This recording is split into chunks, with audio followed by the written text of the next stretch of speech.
नमस्कार विद्यार्थी मित्रो, 2025 यावर्षी आपण जर BEd देण्यास इच्छुक असाल तर हा व्हिडिओ खास आपल्यासाठी. आपल्या BEdचा अभ्यास कसा करायचा अनेक वेळा विद्यार्थ्यांची विचारणा असते. तर विद्यार्थी मित्रो, अभ्यास करताना घ्यावयाची काळजी, ठरवण्याची दिशा ह्या ज्या बाबी आहेत त्या व्हिडिओमध्ये आपण जाणून घेऊया. तत्पूर्वी आपण जर आमच्या चॅनलवरती अजूनही नवीन असाल तर चॅनलला सबस्क्राईब करा. तसेच व्हिडिओ आवडल्यास नक्कीच मित्रपरिवारामध्ये शेअर करा. आपल्या BEd अभ्यासक्रमातील ज्या संकल्पना आहेत, संबोध, अर्थ व स्पष्टीकरण हे आपण या व्हिडिओमध्ये पाहणार आहोत, जेणेकरून आपल्याला जो आपला अभ्यास आहे, अभ्यासक्रम आहे तो पूर्णपणे कव्हर करता येईल. यासाठी आपल्याला BEd सिलेबसमधील जे टॉपिक आहेत, ज्याला आपण विषय असं म्हणू व सब टॉपिक ज्याला आपण उपघटक असं म्हणू, हे सर्व आपल्याला पाहणं क्रमपात आहे, गरजेचं आहे. आपल्या सिलेबसमध्ये आपल्याला एकूण 3 टॉपिक आहेत. पहिला टॉपिक म्हणजेच मेंटल ॲबिलिटी, दुसरा जनरल नॉलेज आणि तिसरा टीचर ॲप्टिट्यूड. विद्यार्थी मित्रो, आपला सिलेबस आपल्या CET सेलच्या वेबसाईटवरती इंग्रजी भाषेतून आहे. आपल्याला अधिकचं समजण्यासाठी आपण त्याला भाषांतरित केलेलं आहे. तर पहिला जो आपला घटक आहे तो म्हणजेच बुद्धिमत्ता, ज्याला आपण मानसिक चाचणी असं म्हणतो. या घटकातून आपल्याला BEdसाठी एकूण 40 प्रश्न विचारण्यात येणार आहेत आणि हे जे 40 प्रश्न आहेत या प्रत्येक प्रश्नाला 1 गुण असणार आहे आणि 1 गुण या अनुषंगाने 40 प्रश्न 40 गुण हे आपल्याला पहिला जो आपला घटक आहे बुद्धिमत्ता, ज्याला मेंटल ॲबिलिटी किंवा मानसिक चाचणी आपण मराठीमधून म्हणत असतो, अशा प्रकारे आपल्याला त्याला सामोरे जायचं आहे. त्यानंतर दुसरा जो घटक आहे तो आहे जनरल नॉलेज, ज्याला आपण मराठीतून सामान्य ज्ञान असं म्हणतो. सामान्य ज्ञानामधून आपल्याला 30 प्रश्न विचारण्यात येतील, प्रत्येकी 1 गुण असणार आहे आणि एकूण 30 प्रश्न असल्यामुळे जनरल नॉलेज हे आपल्याला 30 गुणांसाठी आहे. त्यानंतर टीचर ॲप्टिट्यूड, ज्याला आपण शिक्षक अभिव्यक्ती किंवा शिक्षक कल चाचणी असं म्हणतो. शिक्षकाने विद्यार्थ्यासोबत, शिक्षकाने सहकार्यासोबत, तसेच मुख्याध्यापक व मॅनेजमेंट, ज्याला आपण संस्था असं म्हणतो, तर याच्यासोबत कसं वागावं या संदर्भात आपल्याला प्रश्न विचारले जातात. ते प्रश्नांची संख्या असेल 30, प्रत्येकी 1 गुण. व या घटकासाठी म्हणजे टीचर ॲप्टिट्यूड या घटकासाठी आपल्याला 30 गुण प्रदान करण्यात आले आहेत. म्हणजेच मेंटल ॲबिलिटी 40 गुण, त्यानंतर जनरल नॉलेज 30 गुण आणि टीचर ॲप्टिट्यूड 30 गुण, असे एकूण आपल्याला 40 गुण, 30 गुण अधिक 30 गुण म्हणजेच 100 गुण, 100 प्रश्न अशा प्रकारचं आपल्याला डिस्ट्रीब्युशन मार्क्सचं पाहायला मिळतं.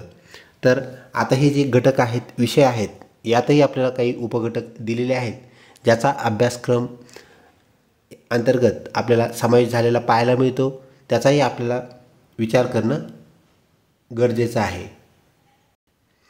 तर कंटेंट्स ऑफ सेक्शन्स म्हणजेच विभागवाईज घटक आपण ज्याला म्हणू, तर मेंटल ॲबिलिटी या अंतर्गत आपल्याला the content of this test aims to जज युअर रिझनिंग पॉवर. तर मेंटल ॲबिलिटी आपल्या BEdमध्ये काय ॲड करण्यात आलेली आहे, तर काय करायचं आहे त्यांना, या चाचणीचा जो उद्देश आहे तर आपली तर्कशक्ती आजमावणे, म्हणजे आपण कशा प्रकारे तर्क करतो हे आजमावणे. यासाठी आपल्याला ही मेंटल ॲबिलिटी चाचणी BEd सिलेबसमध्ये ॲड करण्यात आलेली आहे.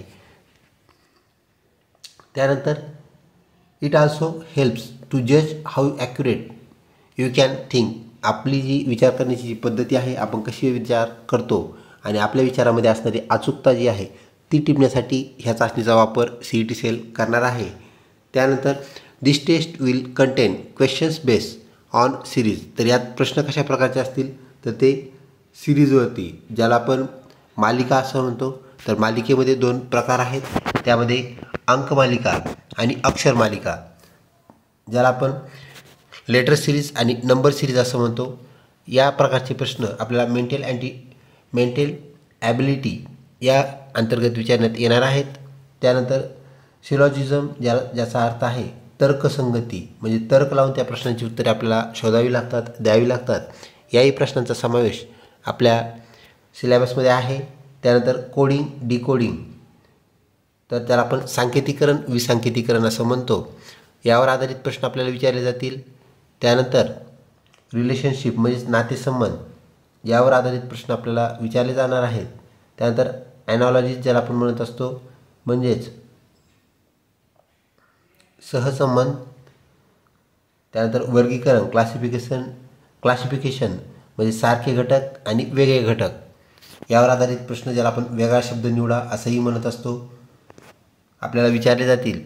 त्यानंतर पुढचा जो प्रश्न प्रकार आहे उपघटक, प्रॉब्लेम्स ऑन डायस. आपला जो फासा असतो, जो फासा आपण सापशिडी खेळण्यासाठी वापरत असतो, तो फासा टाकताना त्याचे येणारे जे पॉईंट्स आहेत त्यावर आधारित प्रश्न आपल्याला विचारले जातात. त्यानंतर व्हर्बल फॉर्म आणि नॉन व्हर्बल फॉर्म, तर प्रश्न कधी हे आकृतीच्या माध्यमातून विचारले जातात तर कधी हे शाब्दिक माध्यमातून विचारले जातात. तर त्याला आपण व्हर्बल नॉन व्हर्बल क्वेश्चन्स असं म्हणत असतो.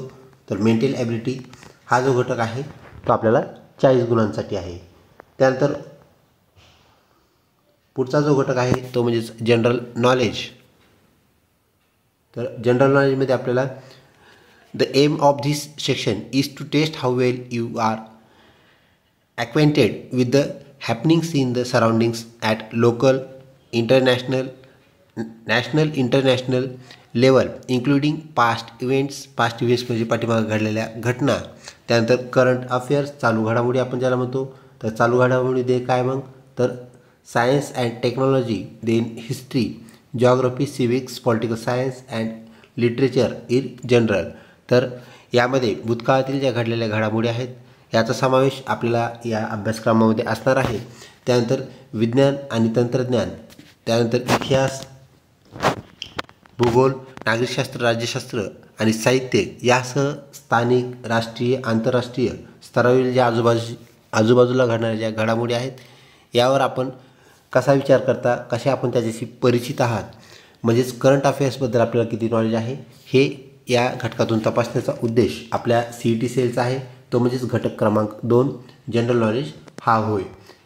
विद्यार्थी मित्रो, तिसरा आणि शेवटचा घटक जो की आपल्याला थोडासा अपरिचित असतो तो म्हणजेच टीचर ॲप्टिट्यूड. तर जनरल नॉलेज सामान्यपणे आपल्याला माहीत असतं. त्यानंतर मेंटल ॲबिलिटी, ज्या स्कॉलरशिप एक्झाम असतात, त्यानंतर नवोदयसारख्या एक्झाम, या लेवलला आपण ते मेंटल ॲबिलिटी शालेय स्तरावर शिकलेला असतो म्हणून तेही आपल्या परिचयाचं आहे. परंतु टीचर ॲप्टिट्यूड आपल्याला शिकण्याचा संबंध कधी आलेला नसतो, महाविद्यालयीन शिक्षणापर्यंतसुद्धा आलेला नसतो.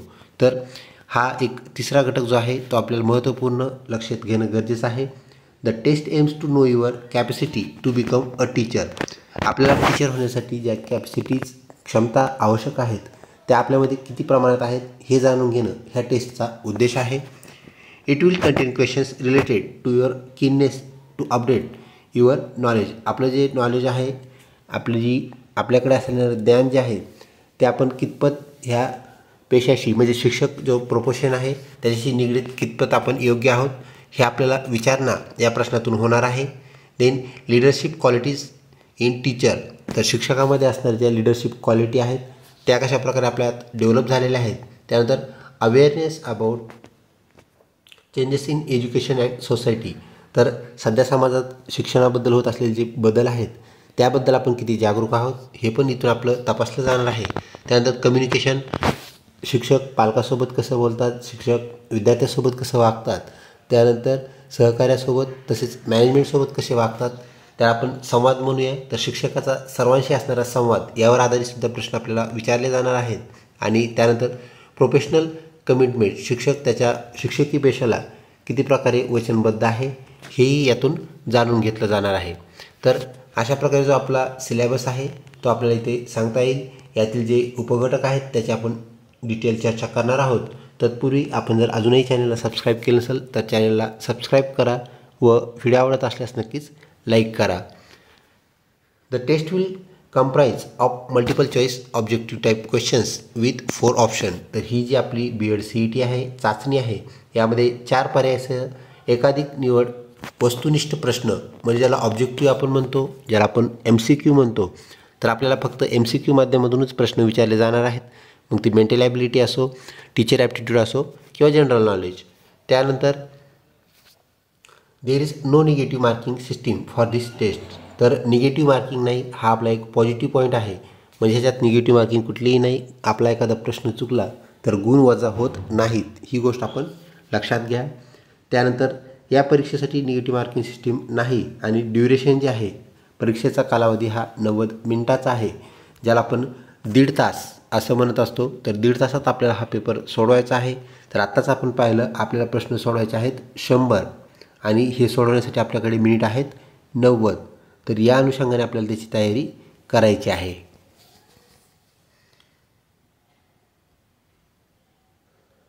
आपले विषय व त्यातील गुणांची जी वर्गवारी आहे, ज्याला आपण मार्क डिस्ट्रीब्युशन किंवा मार्किंग स्कीम म्हणतो, ते आपल्याला स्क्रीनवरती दिसत आहे. आपण याचा स्क्रीनशॉट घेऊ शकता, जेणेकरून आपल्या लक्षात ठेवण्यास आपल्याला मदत होईल. विद्यार्थी मित्र, आपण जे घटक पाहिले म्हणजेच विषय पाहिले, त्यातील उपघटक आता आपण पाहूया आणि त्याची गुणाची वर्गवारी जी आहे ती पाहूया. तर सिरीज, ज्याला आपण मालिका असं म्हणतो, यातून आपल्याला तब्बल 6 प्रश्न विचारले जातील आणि यासाठी 6 गुण असणार आहेत. त्यानंतर सिरीजमध्ये आपणास माहीत आहे नंबर सिरीज व लेटर सिरीज. तर नंबर सिरीज याला आपण काय म्हणत असतो, अंकमालिका. यासाठी आपल्याला 3 प्रश्न विचारले जातील आणि त्यासाठी 3 गुण असणार आहेत. त्यानंतर लेटर सिरीज जी आहे, तर लेटर सिरीजमध्ये आपल्याला 3 प्रश्न विचारले जातील, म्हणजे एकूण 3 अधिक 3 6 प्रश्न विचारले जातील आणि त्यासाठी 6 गुण. जो आपला पहिला घटक आहे, ज्याला आपण सिरीज असं म्हटलं, तर त्यासाठी विचारले जाणार आहेत. या अनुषंगाने आपल्याला तयारी करायची आहे.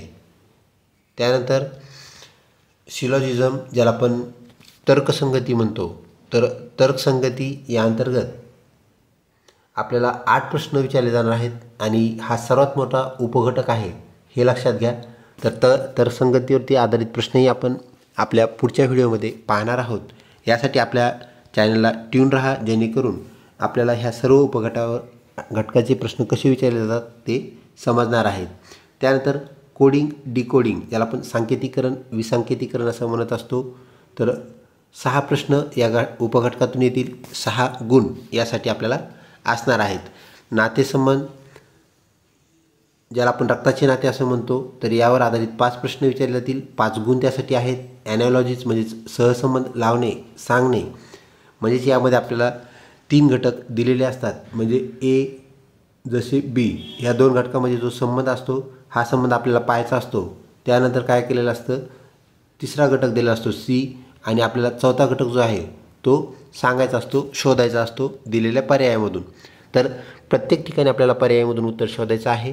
त्यामुळे अंकमालिका असेल, अक्षरमालिका असेल किंवा कुठलाही प्रश्न असेल, तर आपल्याला फक्त पर्यायातूनच उत्तर द्यायचं आहे, ही गोष्ट आपण लक्षात घ्या.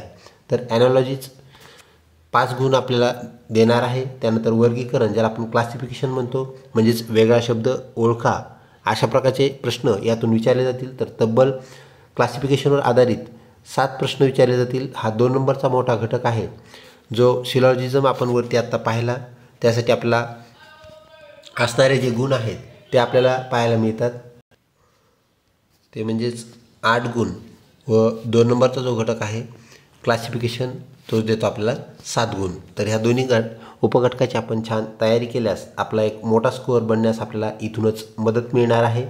त्यानंतर प्रॉब्लेम्स बेस्ड ऑन डायस, आपला जो फासा आहे तो आपण किती वेळेस टाकल्यानंतर कशा प्रकारे तो बदलू शकतो, त्याचे जे पॉईंट्स आपल्याला मिळत असतात ते कसे मिळतात, यावर आधारित 3 प्रश्न 3 गुण यासाठी असणार आहेत. म्हणजेच एकूण जे गुण आहेत ते 40 आपल्याला ह्या पहिल्या घटकासाठी असणार आहेत, ज्याला आपण म्हटलं मेंटल ॲबिलिटी. आता दुसरा जो आपला घटक आहे म्हणजेच विषय आहे तो जनरल नॉलेज, सामान्य ज्ञान, यातले जे उपघटक आहेत सब टॉपिक्स, तर त्याबद्दल आपण चर्चा करूया. तत्पूर्वी व्हिडिओ आवडत असल्यास नक्कीच लाईक करा. तर स्थानिक पातळीवरील जे प्रश्न आहेत, स्थानिक पातळी म्हणजे राज्य पातळीवरील प्रश्न, तब्बल 3 प्रश्न आपल्याला विचारण्यात येतील. 3 गुण यासाठी असणार आहेत. त्यानंतर देश पातळीवरील प्रश्न, राष्ट्रीय पातळीवरील प्रश्न आपण ज्याला म्हणतो, तब्बल 4 प्रश्न विचारले जातील. 4 गुण यासाठी असणार आहेत. आंतरराष्ट्रीय जे प्रश्न आहेत, आंतरराष्ट्रीय पातळीवरील प्रश्न, तर आंतरराष्ट्रीय पातळीवरील प्रश्नांची संख्या जी आहे ती 3 आहे. म्हणजेच स्थानिक पातळी व आंतरराष्ट्रीय पातळीवरील 3-3 प्रश्न आपल्याला 3-3 गुण देऊन जाणार आहेत. त्यानंतर विज्ञान आणि तंत्रज्ञान यासाठी आपल्याला 4 प्रश्न येतील. 4 प्रश्न आपल्याला सॉल्व करावे लागतील, जे आपल्याला 4 गुण देणार आहेत. त्यानंतर इतिहास राज्य पातळीवरील व देश पातळीवरील तर 3 गुण 3 प्रश्न असणार, म्हणजे 3 गुण आपल्याला इथून मिळणार आहेत.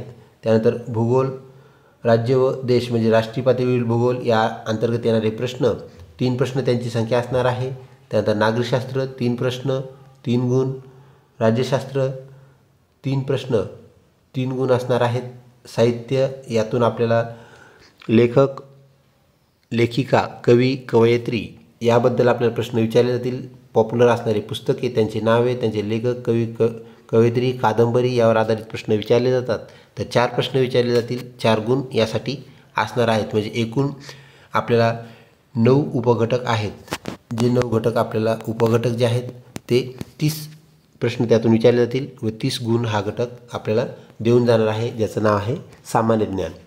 त्यानंतर पुढचा जो घटक आहे तो घटक म्हणजेच टीचर ॲप्टिट्यूड, ज्याला आपण शिक्षक अभिव्यक्ती म्हणतो. तर शिक्षक अभिव्यक्ती या अंतर्गत येणारे जे उपघटक आहेत, पहिला उपघटक टीचर किननेस म्हणजे शिक्षकाची जागरूकता. शिक्षक त्याच्या प्रोफेशनसोबत किती जागरूक आहे यावर आधारित 6 प्रश्न विचारले जातील. 6 गुण असणार आहेत. शिक्षकाचं विषय ज्ञान, ज्या विषयाचा तो शिक्षक आहे त्या विषयाचं त्याला कशा प्रकारचं ज्ञान आहे या संबंधात आपल्याला 4 प्रश्न विचारले जातील. 4 गुण यासाठी असणार आहेत. लिडरशिप क्वालिटीज, कशाप्रकारे शिक्षकामध्ये नेतृत्व गुण आहे, त्यातून 6 प्रश्न 6 गुण. शिक्षक आपल्या शिक्षणाबद्दल म्हणजे शिक्षण जो त्याचा व्यवसाय आहे त्याबद्दल व समाज यांची जी सांगड आहे ती त्याला किती जागरूक आहे, त्याबद्दल त्याचं नॉलेज कसं आहे यावर आधारित 4 प्रश्न 4 गुण. तो कसा कम्युनिकेशन करतो 5 प्रश्न 5 गुण. त्यानंतर त्याची कमिटमेंट, वचनबद्धता कशी आहे 5 प्रश्न 5 गुण. अशा प्रकारे आपल्याला 30 गुण हा शेवटचा घटक, ज्याला आपण टीचर ॲप्टिट्यूड, शिक्षक अभिव्यक्ती किंवा शिक्षक कल चाचणी असं म्हणतो, यासाठी असलेले पाहायला मिळतात. म्हणजेच बुद्धिमत्ता 40 गुण, सामान्य ज्ञान 30 गुण व शेवटचा घटक तिसरा घटक 30 गुण. असे एकूण 40 अधिक 30 70 अधिक 30 100. 100 प्रश्न 100 गुण आणि 90 मिनिटे हा फॉर्म्युला आपण लक्षात ठेवावा. विद्यार्थी मित्रो, आपल्या यूट्यूब चॅनलवरती आपण BEd CETची 100% तयारी करून घेतो. तसेच आपल्याला स्वतःची स्वअभ्यास करण्यासाठी तयारी म्हणून जर ग्रंथसंपदा घ्यायची असेल तर प्राध्यापक डॉक्टर ब्रिजमोहन दायमा सरांचं BEd CET संदर्भात संपूर्ण मार्गदर्शन असणारं पुस्तक आपल्याला बाजारात पाहायला मिळतं. ते एक परफेक्ट पुस्तक आपण म्हणूया. ह्याचा उपयोग आपल्याला 100% होईल. तर तेही पुस्तक आपण वापरू शकता, जे की विद्याप्रकाशनने प्रकाशित केलेलं आहे. या व्यतिरिक्त अरिहंत प्रकाशनचं पुस्तकही आपल्याला वापरण्यास अतिशय उपयुक्त ठरेल. त्यानंतर प्राध्यापक सायस कराड सरांची पुस्तकसुद्धा आपल्याला मार्गदर्शक आहे. यापैकी कुठलेही पुस्तक जर आपण घेतलं तर आपल्याला नक्कीच आपल्या BEd CETमध्ये भरघोस यश मिळवता येईल, याची आपण खात्री बाळगा. तसेच ELCT सुद्धा बुक्स अवेलेबल आहेत. त्याप्रकारे आपण बाजारातून ऑनलाईन पद्धतीने ते नक्कीच खरेदी करू शकतात. व आपल्या चॅनलवर संपूर्ण जो आपला अभ्यासक्रम आहे, संपूर्ण जे प्रश्न आहेत, म्हणजेच प्रत्येक उपघटक यावरती प्रश्नावली आपण बनवलेली आहे आणि ती अजूनही बनवणं चालू आहे, ज्याचा उपयोग, ज्याचा फायदा आपल्याला मार्च 2025च्या परीक्षेसाठी होणार आहे. चॅनलला आमच्या लिंक राहा. सर्व ज्या अपडेट्स आहेत आपल्याला वेळेत मिळत राहतील व मागील प्रश्नपत्रिकाही ज्या आमच्या चॅनलने संकलित करून ठेवलेल्या आहेत त्या नक्कीच आपल्याला उपयोगी ठरतील. लवकरच भेटूया पुढच्या महत्त्वपूर्ण व्हिडिओमध्ये. तोपर्यंत धन्यवाद.